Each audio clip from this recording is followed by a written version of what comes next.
one of my jobs will be to just keep an eye on the time. We are scheduled to go as late as 4:30. I'm sorry, as 5:30, but we'll go. So I want to make sure that we do end on time, and I think because we're a smaller group, that shouldn't be a difficult problem. So I'm going to do a short introduction on this topic, and then introduce our speaker, and then I will be also monitoring the chat. We ask that feel free to put in questions in the chat, and I will monitor that.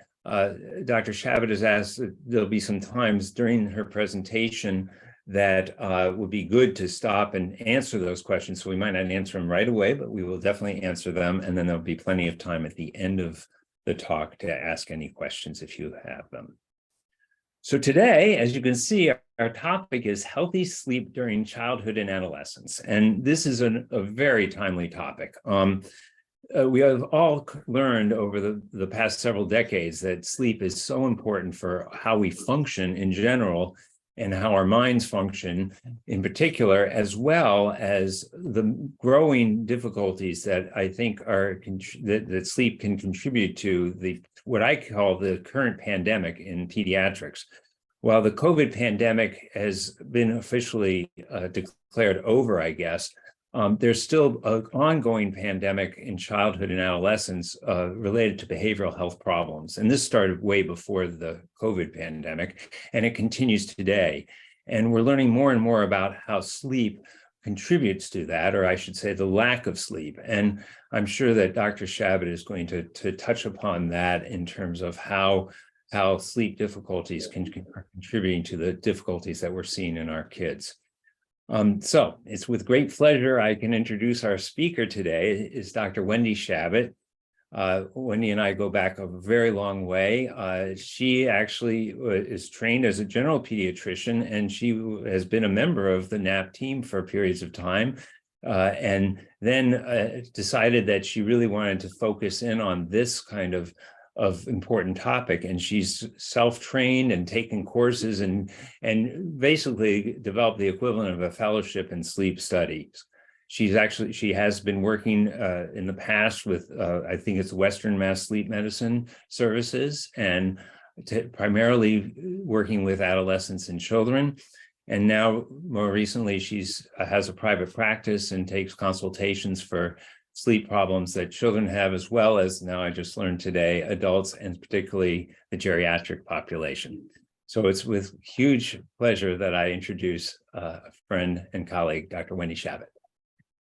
Great. Well, thank you so much for having me. And I'm hoping our audio is all sorted out. Yes? Yeah, yes. Good. That's great. I love talking about sleep. And so it's really fun to come and speak to particularly a pediatric group about sleep. As John mentioned, I've transitioned in the last year or so to working a lot with the geriatric population, which has been great fun as well. And I don't know about you, John, but I was in medical school in the 1980s, and I don't think we had any lectures on sleep. I did my pediatric residency in the late 1980s. We really didn't learn anything about sleep. And I think most of us that are out there in practice now, or, certainly of our age group, have learned on our own about sleep and the importance of sleep. And it's gratifying to see that it's kind of a hot topic these days. And so as John mentioned, in the last couple of decades, we've learned so much about sleep. And I love talking about it. So here we go. Well, I'll kind of divide this into a couple of sections. So it seems like it's mostly parents of adolescents here, and that's great because I think this presentation is geared more towards adolescents, although we can certainly talk about sleep in school-age kids as well. I like to start by talking, any presentation I give about sleep, I really like to start the presentation talking about the function of sleep, and then talk a little bit about sleep needs specifically in childhood and adolescence, and then what controls sleep. So, because this is usually where our power lies, and so we'll talk about this concept of sleep drive, biological clock, and then also touch on emotions and physical states and how they can impact sleep for better or worse. And then just kind of summing it all up, what we can do. So anyways, thinking about the function of sleep, as you may know, there's two different categories of sleep. There's non-REM sleep and then REM sleep, or rapid eye movement sleep. And as you're likely aware, rapid eye movement is sleep is when most of our dreaming happens. And it was actually back in the 1950s that that scientists were able to understand that sleep isn't just the absence of being awake, and that there's these different, it's a very dynamic process with these different stages and functions. So thinking about non-REM sleep, broadly speaking, we think about it as being really important for the body. And then REM sleep, on the other hand, being really important for the brain. Non-REM sleep is further divided cleverly into non-REM 1, 2, and 3. N1 is a very light stage of sleep, then N2 an intermediate stage, and then N3 is deep sleep. It's also called slow wave sleep. This is that stage of sleep where perhaps your toddler fell asleep in the car after a long outing, and you can bring them in, change their diaper, get them into the crib, and they don't wake up. That's somebody in really deep sleep. It's hard to wake somebody from that stage. This might be the stage of sleep your teenager is in if you're trying to get them up too early as well. Also really hard to wake them up. So non-REM sleep being important for the body, this turns out to be when children actually grow. So early in the course of the evening, there's a surge of growth hormone. And in response to that, long bones actually get longer. I like to leverage this fact a lot with athletes that want to grow taller and stronger, to let them know that it's during deep sleep that their tissues are repairing and healing. And indeed, their long bones are getting longer. And this is true for those of us that are no longer growing linearly. It's during deep sleep that, you cut yourself gardening. It's during that period of sleep that your body can devote resources to healing and repairing itself. There's a lot of immune function that goes on during deep sleep, and this is a really fascinating area. And if you're interested in learning more, there's one of the researchers at Harvard Medical School, Charles Czeisler, I believe is his name, has a little video just on the immune function of sleep that's up on a website called Let's Sleep. I'll talk about that a little bit more later. But we learned actually that short sleep ended up being an independent risk factor for poor COVID outcomes. And that just goes to speak to the how much immune activity is happening during sleep. So fighting off colds and flus, COVID, and the World Health Organization also identifies short sleep as a risk factor for cancer. And we do know specifically from nurses who were shift workers that being both short on sleep, but then also having that disrupted circadian rhythm puts them at risk for certain cancers. So a really fascinating area and important for us to understand more. Lots of hormone regulation going on during deep sleep. And we're learning how having inadequate deep sleep can be a risk factor for obesity, because it can affect the secretion of ghrelin that makes you hungry, and then leptin, the I'm satisfied hormone during the day. So all these relationships are being teased out.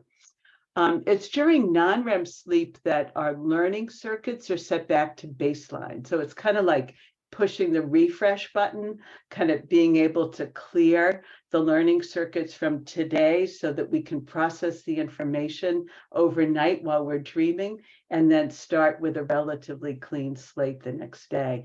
And when we look at the EEG, we can see there's certain EEG findings that are thought to be related to transfer of information, newly formed information from the hippocampus, one part of the brain, to the cortex, where it can get processed overnight.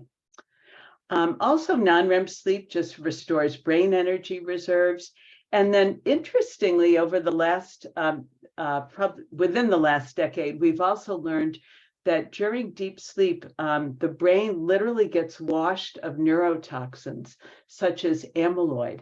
And as you may have heard, if amyloid builds up over decades and decades and decades, it's one of the precursors of Alzheimer's dementia. And it's long been understood that disruptive sleep, so fragmented sleep or short sleep, is a risk factor for dementia, but the connection wasn't clearly understood. And this role of the brain getting washed of neurotoxins has been very interesting.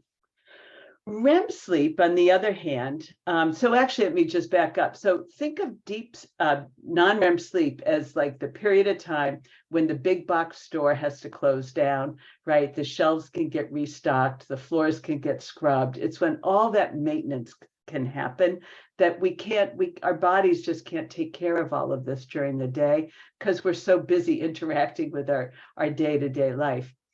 But then REM sleep, on the other hand, is really important for the brain, for the mind. And having good REM sleep is important for learning, for memory, for our ability to pay attention and to concentrate. And actually, you can see, so learning, memory, attention, concentration, you can imagine that if somebody isn't getting good REM sleep, they can look like by day somebody with attention deficit hyperactivity disorder. So really important to keep that in mind if anybody is presenting with symptoms that might relate to ADHD or raise red flags for ADHD. It may well be ADHD, but also really important to be sure that somebody thoroughly evaluates the child or adolescent sleep history. I think we've all understand just as humans that good sleep is really important for coping. And when we don't have great sleep, molehills look like mountains, right? And then you sleep on it and you realize, oh, that's not a mountain, that's a molehill. And actually, I do have the resources, I really can cope. And it's during sleep that we solve problems. I was reading the other day about, I can't remember this person's name, but the person who put together the periodic table, he was struggling with it by day, you know, the periodic table of chemicals. And then it came to him in the middle of the night, like how to align all the different chemicals. So he was able to solve that problem while he was sleeping. Sleep is important for creativity. Paul McCartney talks about this quite a bit. And my husband and I just watched a big documentary on the Beatles, and Paul, in one of the little vignettes, talks about the song "Let It Be," which what was it? Mother Mary comes to me. So, his mother came to him in a dream, speaking words of wisdom. Let it be. That was Paul having his deceased mom come to him in a dream. And he came, over time, he learned that he really needed to keep a keyboard next to his bed because music might just come to him in a dream and then he'd be able to get up and play it. And I think we all intuitively know too how important sleep is for our mood. And universally, if we aren't getting good sleep, we're going to be irritable. We're going to be crabby, right? It's just kind of how it goes. But we further learned that being short on sleep, particularly over the longer haul, for those that are otherwise predisposed, can really set them up to difficulties with anxiety and or depression. And there is this real bidirectional relationship between mood and sleep. And then finally, I just added on neuroplasticity. This is we used to think that, once the brain couldn't change itself, it couldn't heal. But we've learned that actually that's not true, that the brain actually can change and grow and remodel and create new connections and prune old connections. And in fact, that's how learning happens. And this is a particularly active process during childhood and also into adolescence. So in a nutshell, that's the function of sleep. There's not really a system in the body that isn't improved by good sleep. And it's hard to imagine us not wanting our children to reap the benefits of these functions. So it was in the 50s that the EEG was developed, and that's when folks could really look at sleep and understand, as I mentioned before, that it wasn't just the absence of being awake. And if you were to come into a sleep lab these days and get hooked up to the EEG and have your polysomnogram done while you were sleeping overnight, this is what one would see. So when you're awake, your brain waves look like this top brainwave pattern. These are alpha waves. This is the brainwave quiet alert state. And then as you fall from N1, that light stage of sleep, to N2, to N3, the deepest stage of sleep, your brain waves change. So this is N1 sleep, very light stage of sleep, easy to wake somebody up from. If you woke somebody from N1 sleep, they might say that they were awake. Stage 2, a lighter stage, a medium stage of non-REM sleep. These sleep spindles, that's thought to be the transfer of new information learned that day from the hippocampus to the cortex, where it can get worked on during REM sleep. So you can kind of think of it as information going from the USB port to the hard drive. That's happening during N2 sleep.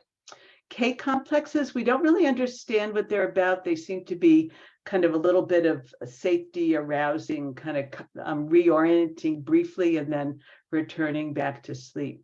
And then here's that N3 sleep, that really, really deep sleep. The sleeps are also called delta waves, and it's called slow wave sleep. And I think you can see why. The waves have a high amplitude, but a very slow frequency. And this is during this period of time, the brain is very quiet in slow wave sleep, but the body is really active doing all that maintenance and repair.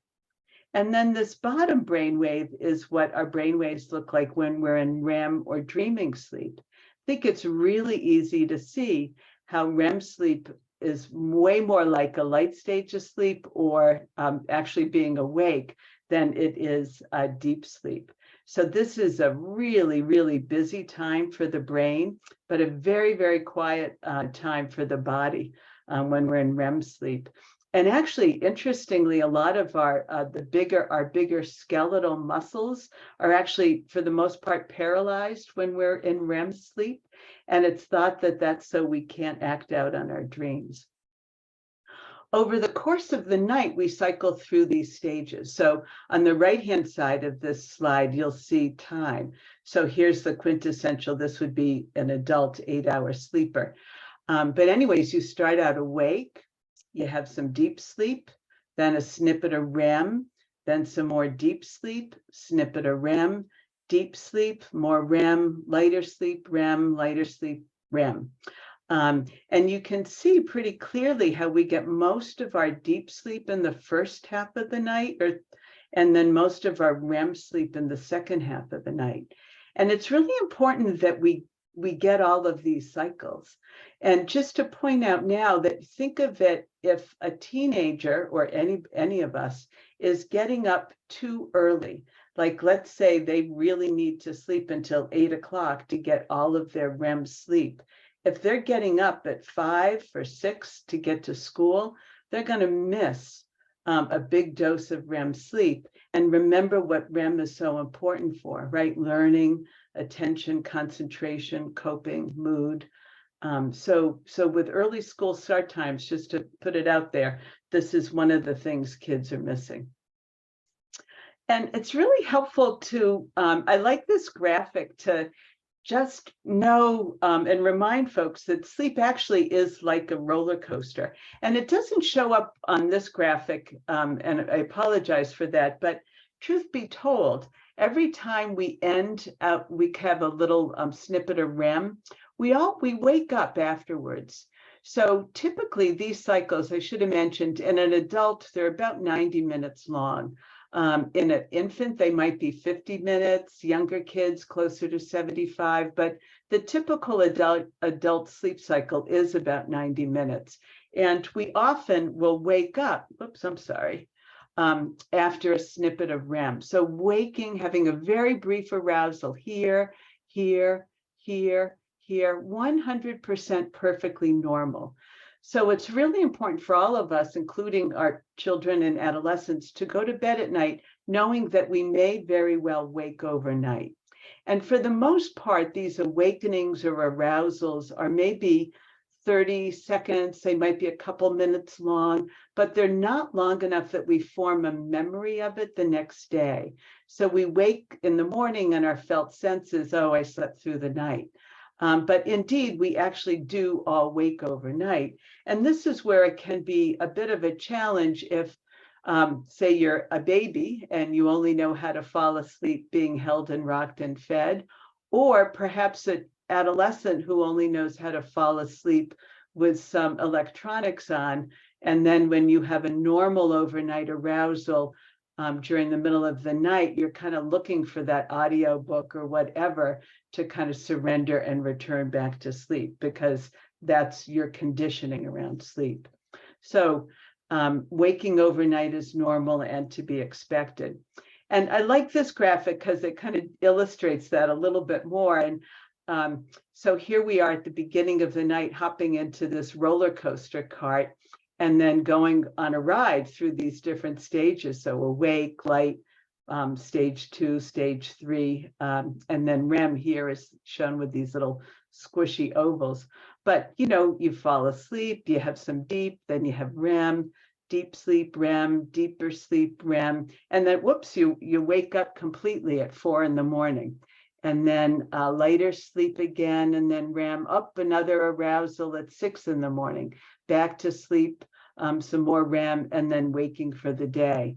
And many of the folks that I work with, adolescents and older folks with insomnia, they'll say, oh, I'm fine during the beginning of the night. That's because when you're having lots of deep sleep, it's that second half of the night that's really hard. And that's because you've used up more sleep drive, which we'll talk about, but you're also having more REM, and that is a lighter stage of sleep. And there are typically more normally more arousals in the second half of the sleep period. So that's really common. And folks will say, oh, I know, I wake up every night at 2:30, at 4, at 5:30, and it's uncanny because they're charting out a 90-minute cycle. It's like, oh yeah, you're waking after every sleep cycle. Yeah. So we do know that sleep changes with age.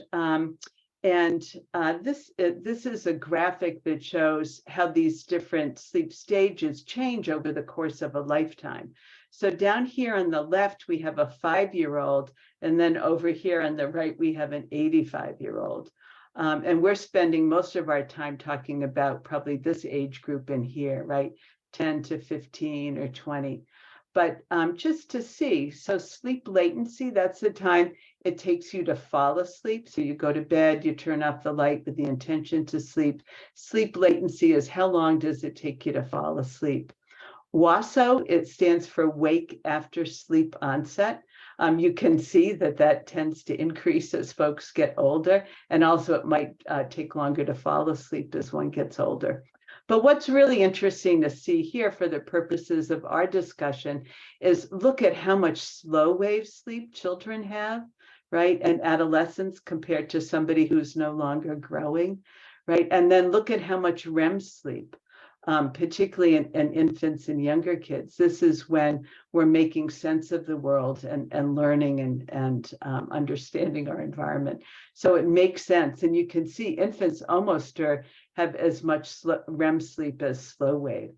And then stage 2, this is a lighter kind of intermediate stage of sleep. And that's where older folks will spend a lot of their sleep period, as long as stage 1. These lighter stages of sleep, it's easy to wake from. So, and this is where like kind of sound in the environment or light, particularly these mornings, if light's coming in early, it's in those lighter stages of sleep that those factors can be disruptive. So I know this slide says 2016, but it actually hasn't changed. This is from the Academy of Sleep Medicine recommended sleep duration, and this was also endorsed by the Academy of Pediatrics. So 3 to 5-year-olds, 10 to 13 hours in 24, 6 to 12-year-olds, so that's going to be the school age, 9 to 12. And then 13 to 18-year-olds, the adolescents, should be getting 8 to 10 hours of sleep. But it's really important to just keep in mind that sleep needs change with age, right? We can see that. But then also individual sleep needs vary. And that's why there's such a range. So it's not, some adolescents might be able to bring their A game to life with 8 hours.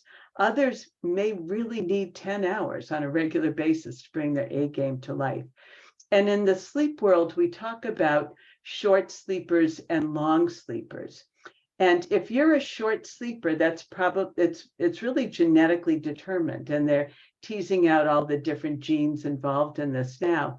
But if you're, say, a teenager who can really totally bring your A game to life with 8.5 hours of sleep, that's great. But you might be a teenager who really needs 9.5 or 10.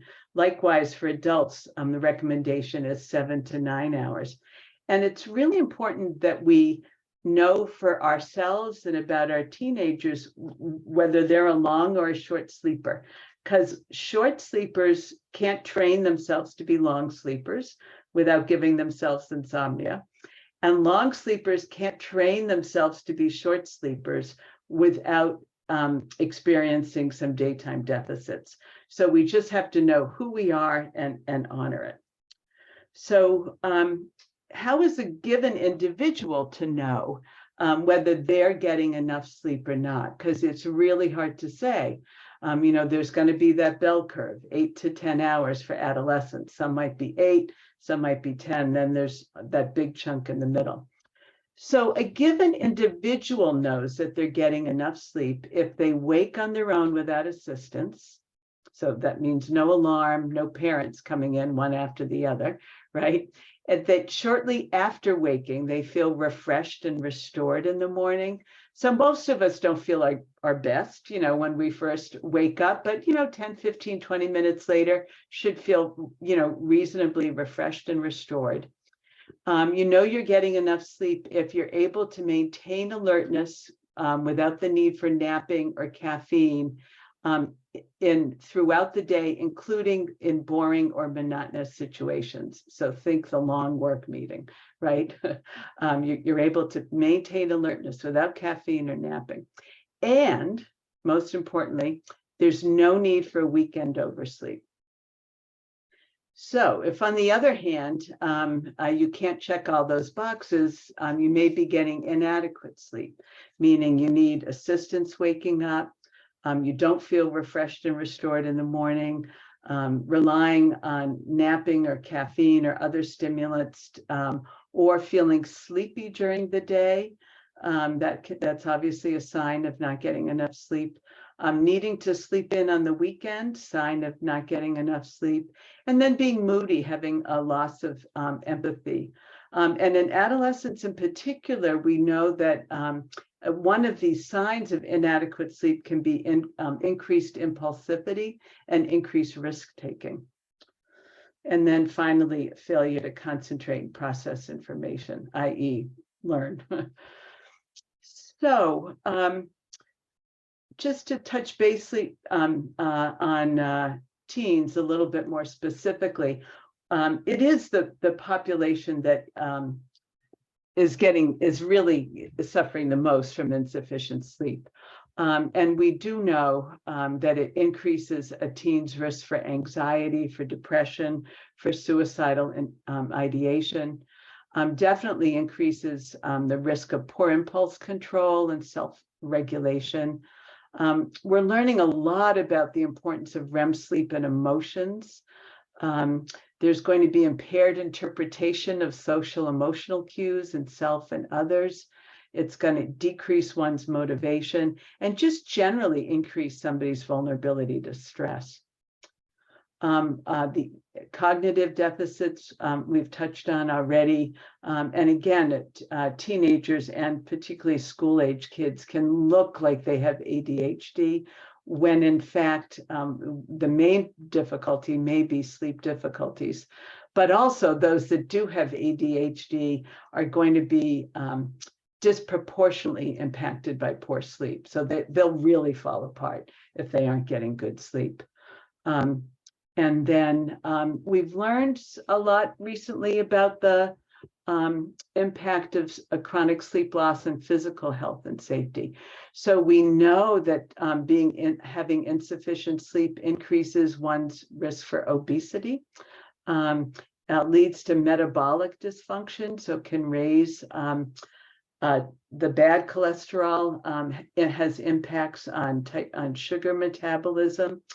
Recently, the American Heart Association added healthy sleep to one of their 8 measures for good heart health, because they've recognized the importance of sleep for good cardiac health and really wanted to call it out.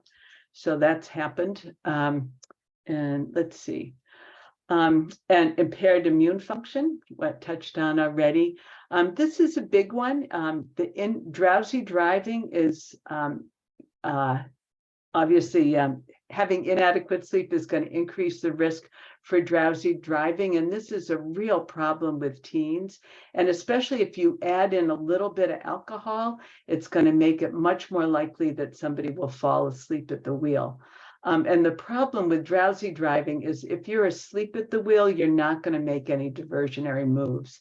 So it's actually far riskier than intoxicated driving. And then we also know that chronic sleep loss is going to lead to higher rates of caffeine consumption and non-medical use of stimulants. There's can be a lot of diversion of stimulants. We see this particularly in college age kids.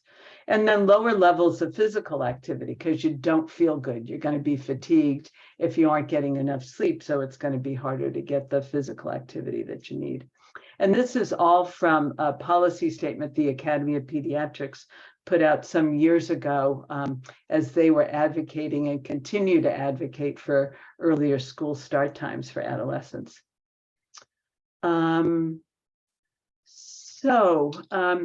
Just again, to summarize a little bit on adolescents, they're not getting the sleep that they need.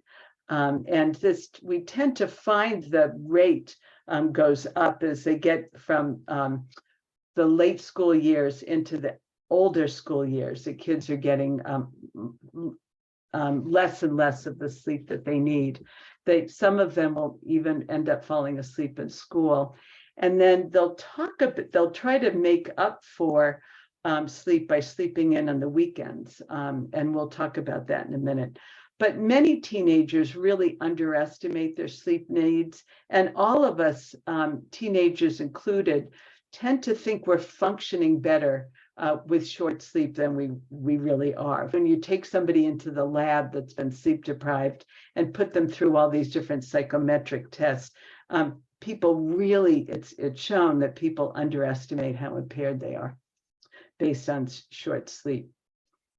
And Mary Carskadden, who's a big sleep researcher at Brown, talks about teens and having the perfect storm that relates to them getting insufficient sleep. So we do know that one of the changes that happens in adolescence is that they have a preferred later bed and wake time. We'll talk about that when we talk about the biological clock. But then also there's increased autonomy around their bedtime. They have lots of demands in terms of academics. There may be the effects of screen time and social networking, and then the societal pressures to rise earlier. And we do know that later school start times, thankfully, folks in this area are catching on. And I know in Amherst, we have later school start times, and it's really made a difference. I know when I drive around and I see the high school students now waiting for the bus, they kind of look like they're ready, where before they started with the later school start time, I would look at them and think, you're in a coma. There's like just no way that you're ready to go to school and learn.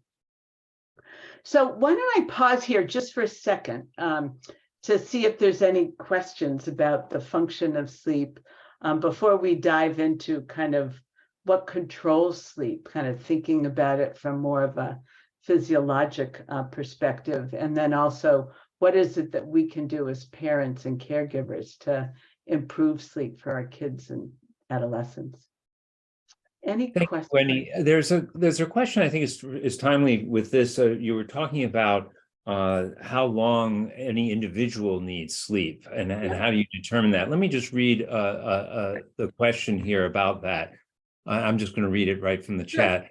I have a neuroscience background and have studied the science of sleep tirelessly. My kids need to be up at 6:30 a.m. and my 13-year-old hasn't fallen asleep on car rides since he was wee and has always had trouble sleeping later than 5:30 and 6:30. So we were always putting him to bed pretty early. He has an ADHD diagnosis. He seems to have moved to sleeping less, 8 hours and less, earlier than others of his age. He says he cannot fall asleep before 10, 11, 12, and sometimes 1 a.m. or later. I have been concerned for years and have tried chamomile tea, other herbal sleep aids, white noise machines, magnesium supplements, going to bed by 9, letting him stay up until 10. I cannot seem to influence his ability to sleep.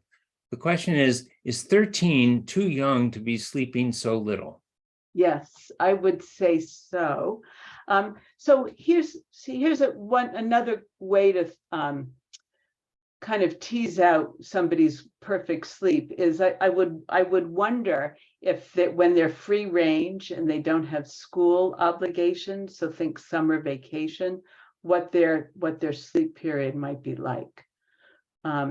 But that feels like a really specific question as well, John, and I'm happy to hang around at the end and talk about that some more.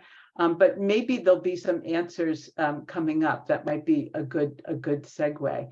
But another way to know how much sleep a given child or adolescent needs is to look at how they are on vacation, right? So think of the school vacation if they don't have camps or other things that are scheduled. What is their typical sleep preference? Like, when would they like to sleep? That gives you a sense of their circadian rhythm.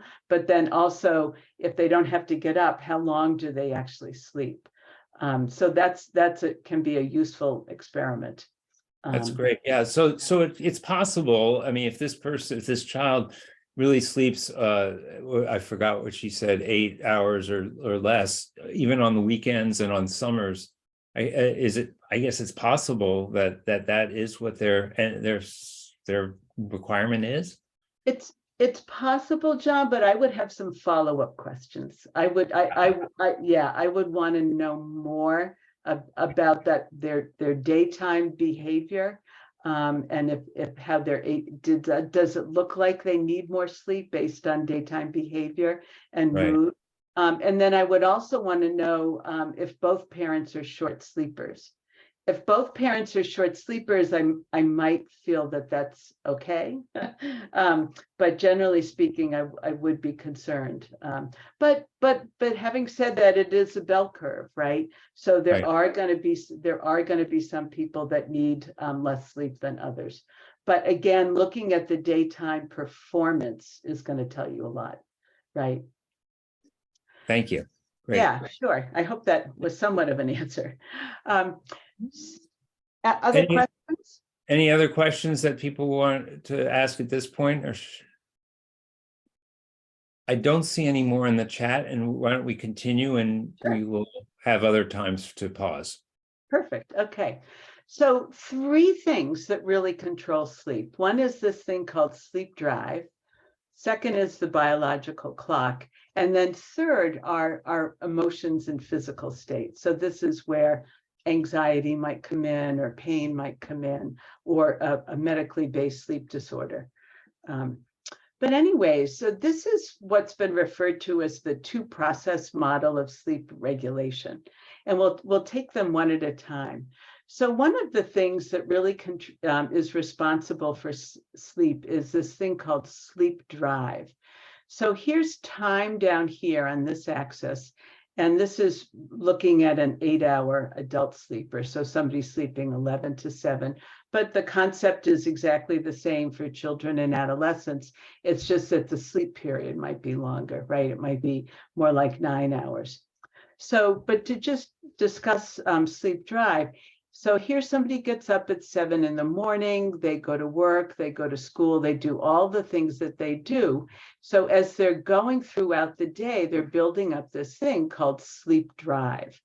And the more sleep drive we have, the sleepier we feel. So that's what makes sleep drive makes us feel sleepy. It's like being without food makes us feel hungry.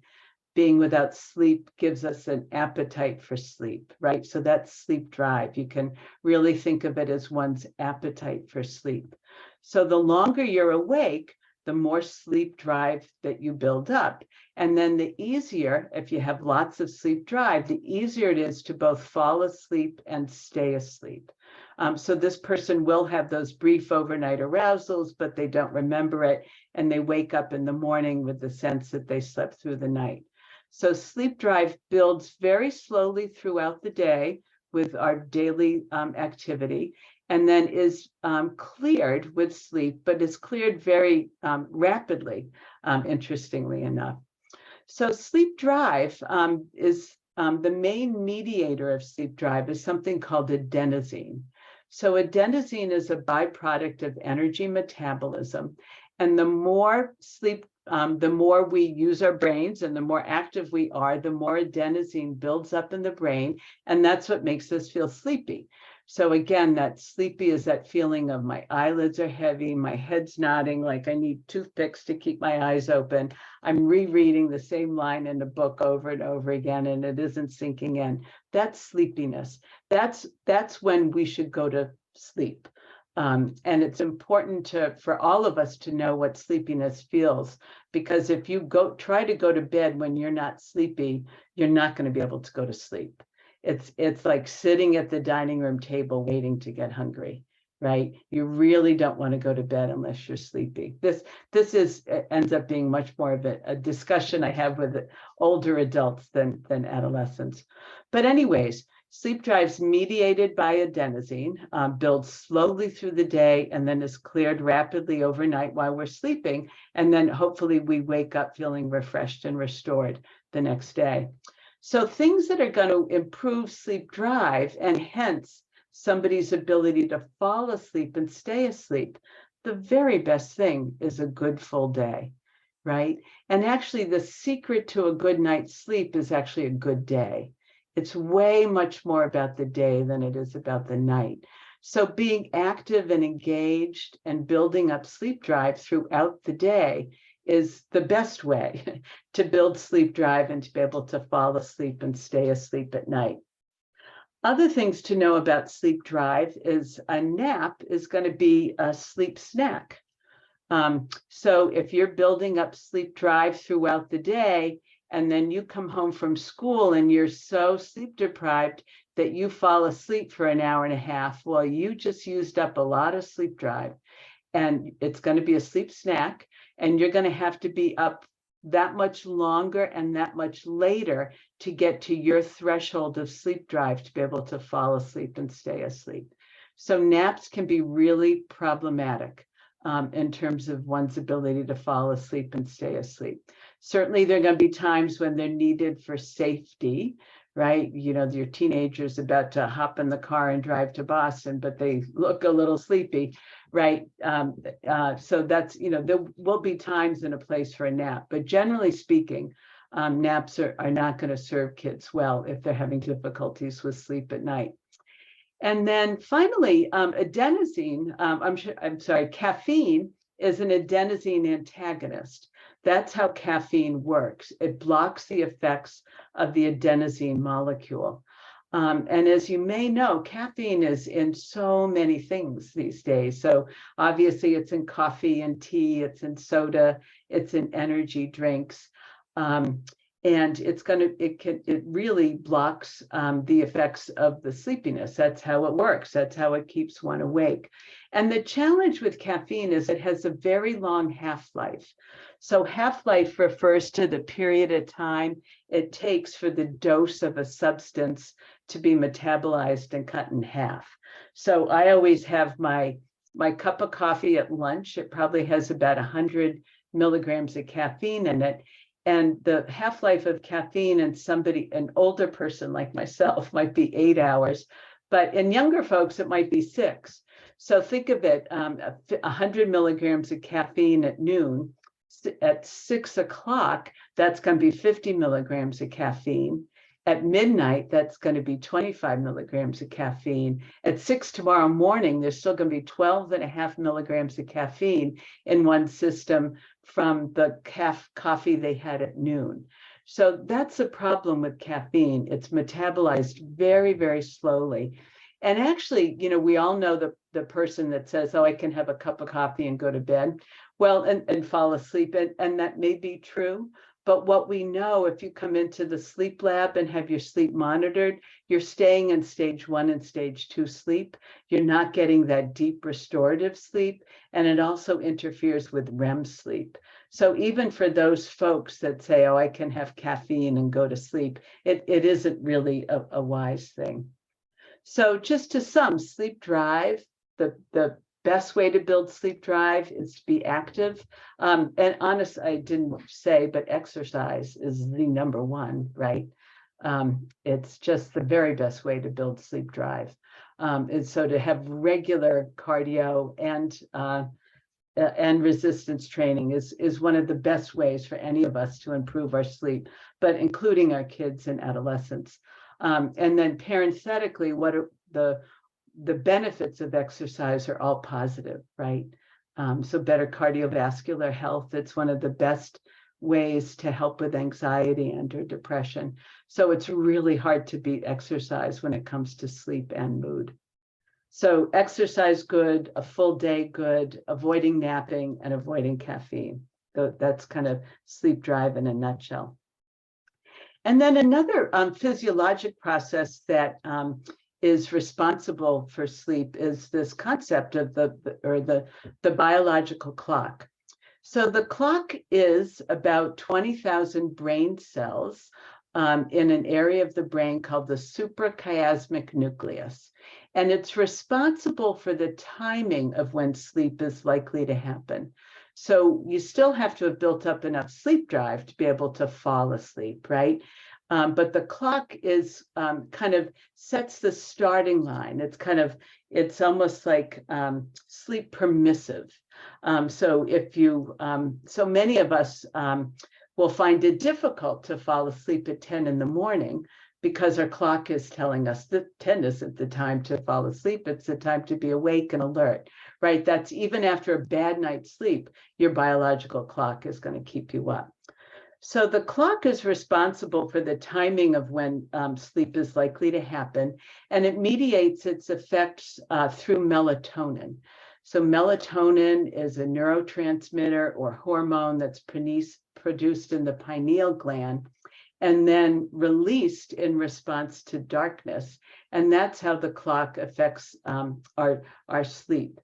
I'll parenthetically add that we've learned that every cell in our body has a circadian rhythm.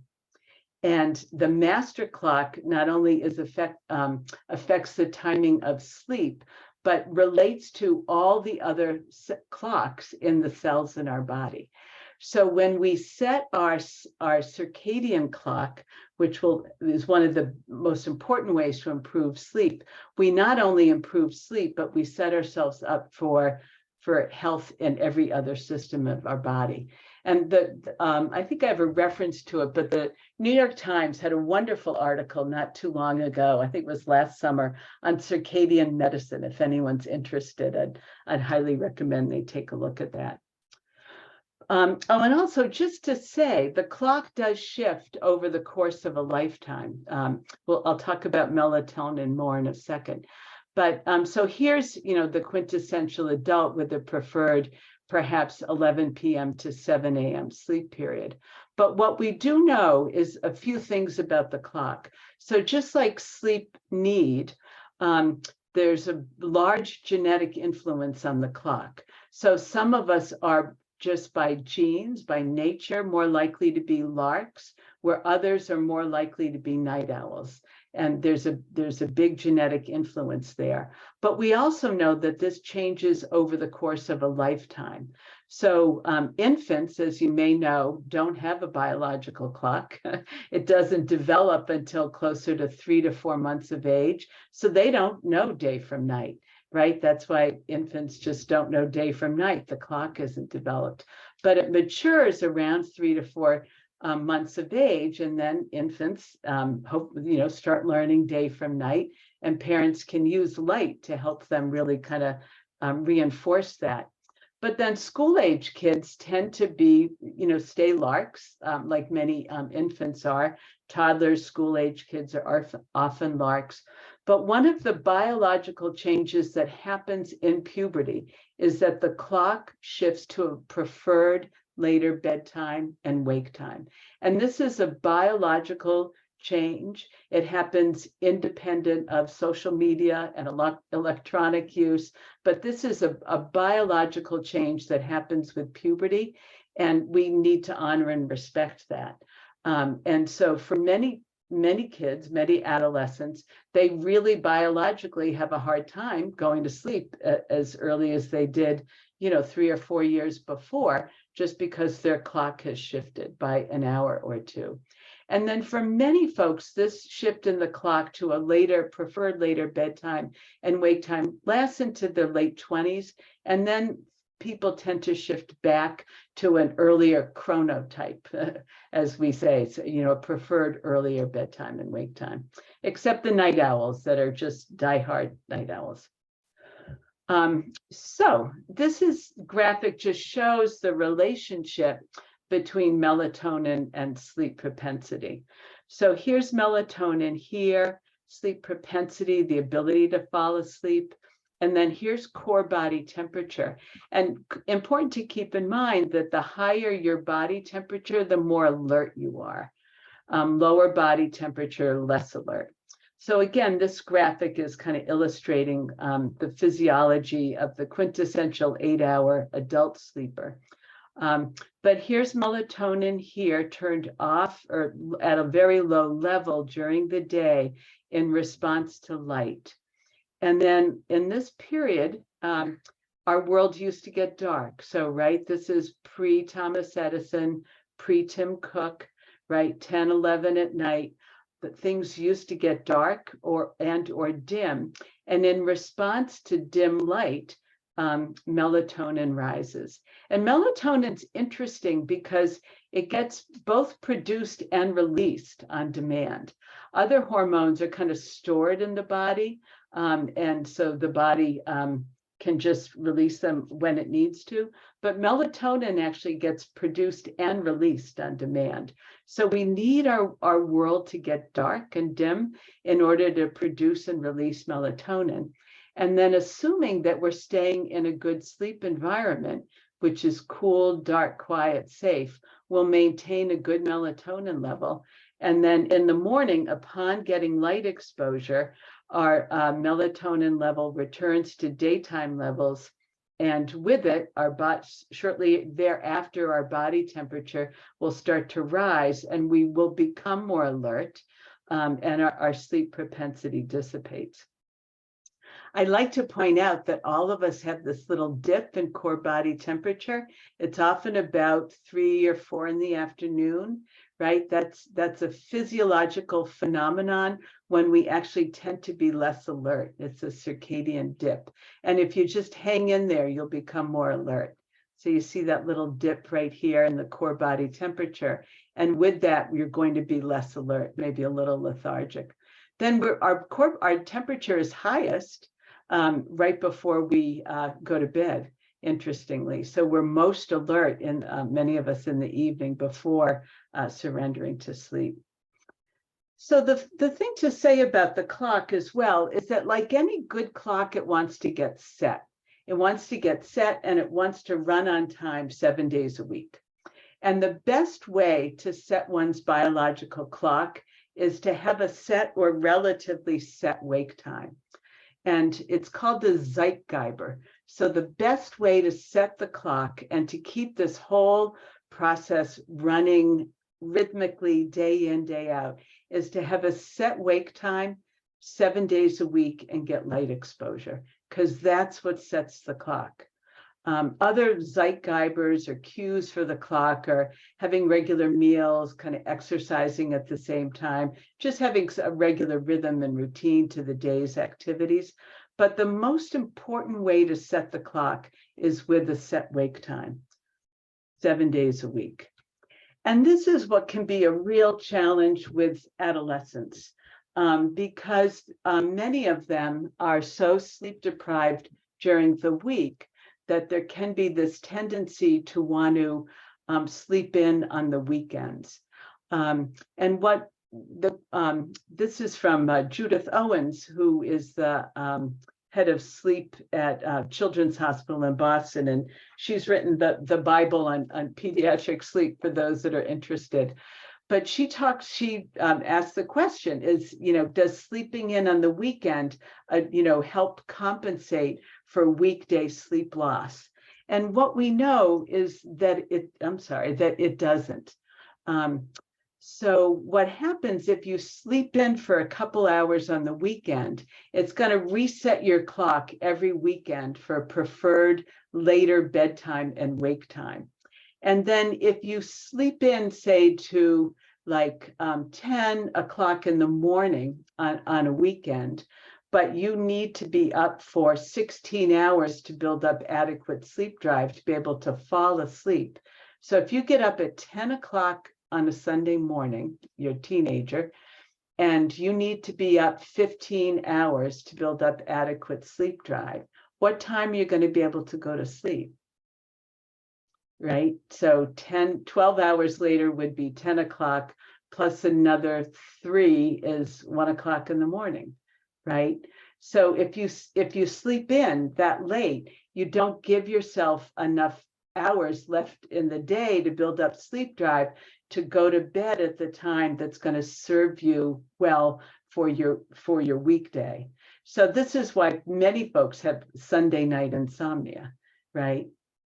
And it leads to, and every time that you sleep in, then you get what's called weekly jet lag, or there's this concept of what's called social jet lag, or jet lag without the scenery, right? So this is when your sleep midpoint school days or work days versus weekends, if it varies by more than 2 hours, this is what we know. It increases one's risk of depression, increases use of alcohol, caffeine, and nicotine to either kind of like put yourself to sleep on Sunday night or to stay awake during the week, right? If one is already overweight, it's going to increase your risk of having an elevated body mass index. I find this stunning. It increases your resting heart rate by 5 beats per minute. That's just amazing to me. It's going to increase your risk of type 2 diabetes, increase inflammatory markers, so hence pain and inflammation throughout the body, decreases the good cholesterol, and increases triglycerides. And folks that would like to learn more about this and about how light influences our mental and physical health, I'd recommend you look at this NIH presentation on light from Helen Burgess, who's a light and circadian rhythm researcher. I think she's in Michigan, but it's really fascinating. And then also here's that reference if you're interested in learning more about circadian medicine and how every cell in our body has a circadian rhythm. This New York Times article is a really nice place to start. I want to say a word just about melatonin because it always comes up. Melatonin in humans has 2 functions. So it's what we call a chronobiotic, meaning, and that's for all of us, it is responsible for the timing of when sleep is likely to happen. So again, some of us are larks, some of us are night owls. That all relates to the timing of when our melatonin is released. But it's also, for some people, it's also a hypnotic, meaning it helps them fall asleep. So it has this chronobiotic properties in all of us. The hypnotic, meaning inducing sleep, might only be in about 40% of people. So it isn't a good hypnotic for everybody. One of the challenges with melatonin, particularly in this country, is it is available over the counter as a supplement, but it's very poorly regulated. We don't regulate supplements in this country the way they are regulated in Europe, for instance. And when folks have studied melatonin content in different preparations, it might say this has got 3 milligrams of melatonin in it, but in fact, it might have only 85% of that, or the range has been up to like 375% of what it says. So that because of our lack of regulation of supplements, it's really hard to know how much melatonin is in any given supplement. There have been reports recently about overdoses of kids with melatonin, and some of the products do look like gummies and look like candy, and so that can be a concern. It appears to be safe for long-term use in kids, but we don't know. We honestly just don't know. It appears to be safe, but that's a big caveat. And so in my work as a pediatrician and a sleep behavioral sleep person, I don't recommend giving melatonin for the average child or adolescents. There are exceptions to that. It does seem to be really helpful for kids on the autism spectrum. And that's a population where, once you've done all the behavioral things and looked into all the other things that could be going on, melatonin can be really helpful. It also can be really helpful for teenagers with a sleep disorder called delayed sleep phase syndrome. So this is like the night owl on steroids. So these are kids that can't go to sleep until 4 in the morning, maybe 5 in the morning, and they don't get up until 1 or 2 in the afternoon. That would be that's a situation where I would recommend melatonin along with light therapy. So these are goggles that can give light therapy. So that's how one might treat a circadian rhythm disorder. And then for kids with ADHD, especially if they're on stimulants, then melatonin might also be helpful in that setting. But it's important to know why you're using it, because the dose varies, the dose and the timing of the melatonin depending upon what the indication is. So if one is recommending it to treat a circadian rhythm disorder, such as delayed sleep phase syndrome, the dose is lower and it's given way hours before sleep. And that's thought to help kind of draw the clock back towards a more socially acceptable sleep period. But then if one is using it as a hypnotic like for instance, in kids on the autism spectrum, one would use a higher dose and one would use it closer to bedtime. And then I do find also, just as an aside, I do find it helpful in elderly populations where, like many systems in the body, the melatonin system might become less robust with age. So I'm aware that we might be getting close to the end. So I'm going to kind of speed up a little bit just to say a word about emotions and physical states. These certainly can impact our ability to fall asleep. Like if you're anxious, you're revved up, it's not going to feel sleep to surrender to sleep. So that certainly being anxious is going to be one of the things can interfere with sleep. But there are certain disorders in kids that can interfere with sleep. Children and adolescents certainly can have insomnia. We can see obstructive sleep apnea. We see that more in school age kids than in teenagers. And kids, that tends to be caused by big tonsils and adenoids. And part of the things that change during adolescence is your tonsils and adenoids tend to shrink. So that becomes less of an issue in adolescence.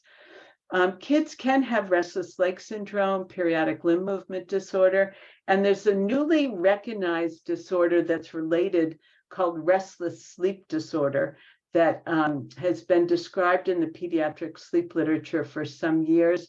And just today, I noticed finally has its own page on Up to Date, which is a medical textbook. I've been waiting for that to happen, but it's there. But so that's something we could talk about if anyone had a question. But then other things that can interfere with sleep that are really common in kids. So asthma, so breathing problems and or the medications related to that, likely allergies, eczema, pain, stress, anxiety, depression.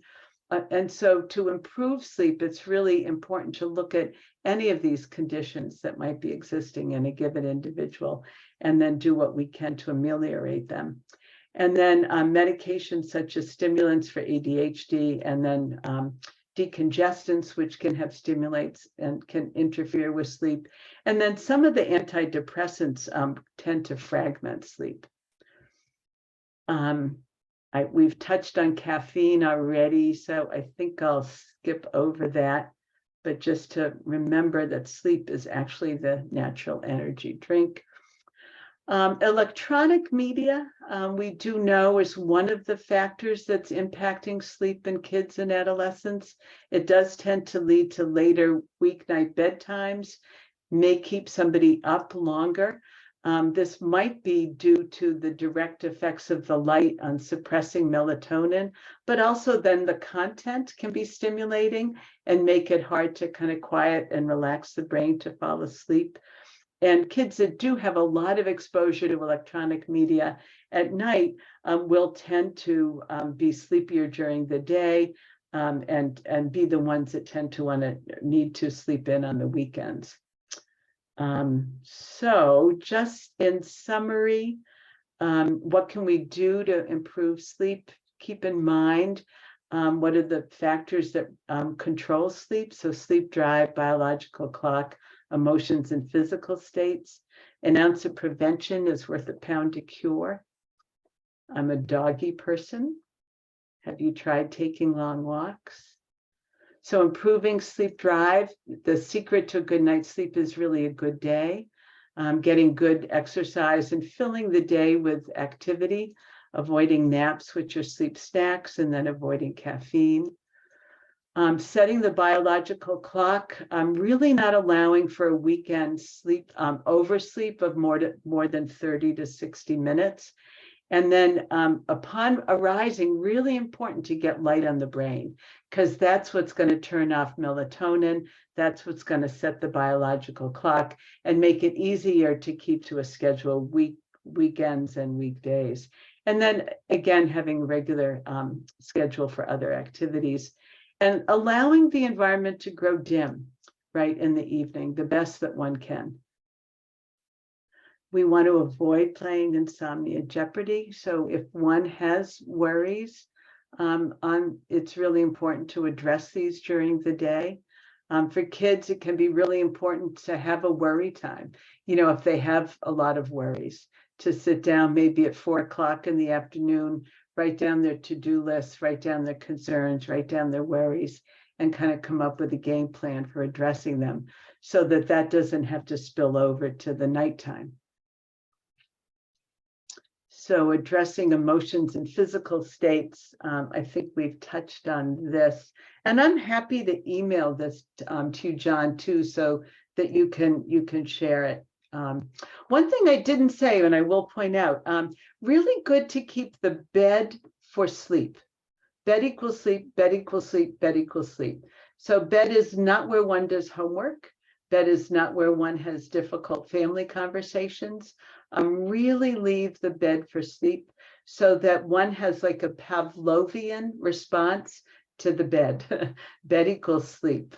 You really want to get other activities off the bed and ideally out of the bedroom.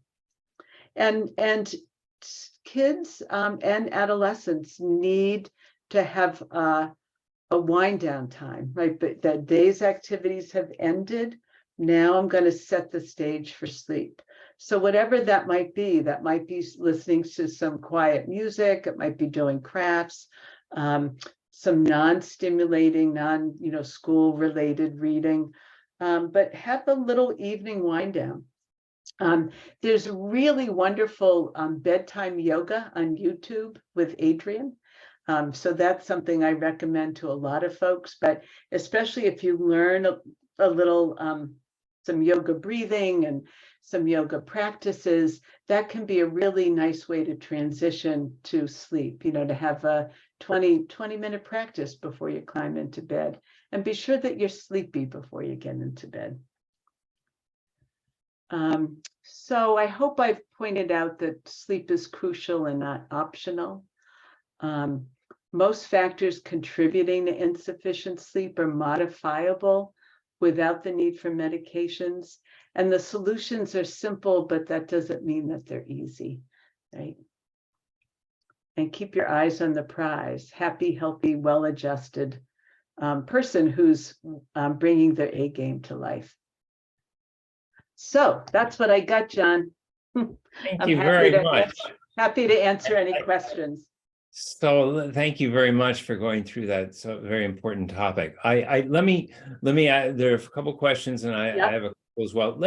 I'm wondering, I'm going to incorporate one of the questions. Can you go through, I think one of the biggest things that a lot of parents have trouble with is convincing teens that they need to do a routine, what we call sleep hygiene, and do this routine and turn the cell phone off. For one specific question is, how long before bed should we avoid cell phones? Or any screens? What recommendation would you do for that? And can you go through what other, and you've touched on this, how would you counsel a parent to convince a teen that this is the best way of preparing yourself before bed? Yeah, so good. So this is where I think it's really important that sleep gets incorporated into primary care visits, that children and teenagers start learning about sleep at a younger age, and that it's just so that they might hear from their primary care provider about sleep, just that like they hear about food or exercise or anything else. So, and to really, knowledge is power. So I think when the more children and teenagers are educated about the importance of sleep, the more they'll develop that internal motivation for wanting to make a change, and to make a difficult change. Because one of my favorite quotes from the world of health and wellness coaching is that we don't resist change, we resist being changed, right? So to really not kind of to empower the adolescents with the knowledge of why they might want to sleep. There's excellent content on a website called Let's Sleep that I would encourage parents to look at. So it's called Let's Sleep. It's Harvard Medical School has a heavy hand in it. You can really trust the content. But they've got lots of videos, and there's curriculum for school teachers on the importance of sleep, and games and activities and all of that. So I think it's really for, to knowledge is power, and for kids to learn about the importance of sleep, for one. And sometimes asking them, well, how do you feel when you're getting enough sleep during the summer versus how do you feel during the school year when you're not getting enough sleep, right? To really help connect somebody to their internal sense of well-being in one setting versus the other, right? In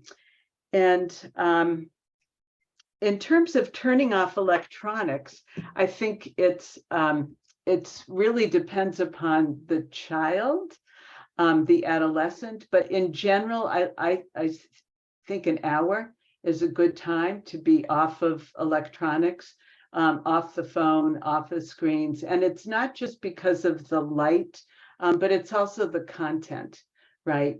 And I know that there can be a real fear of missing out, like to stop texting and all of that, but it's just time. It's time to transition, and to really incorporate a good, relaxing other activities that are going to set the stage for sleep to happen. Because you can't force yourself to sleep. You can't close the laptop, close your eyes, and expect to fall asleep. For most people, that's not going to work.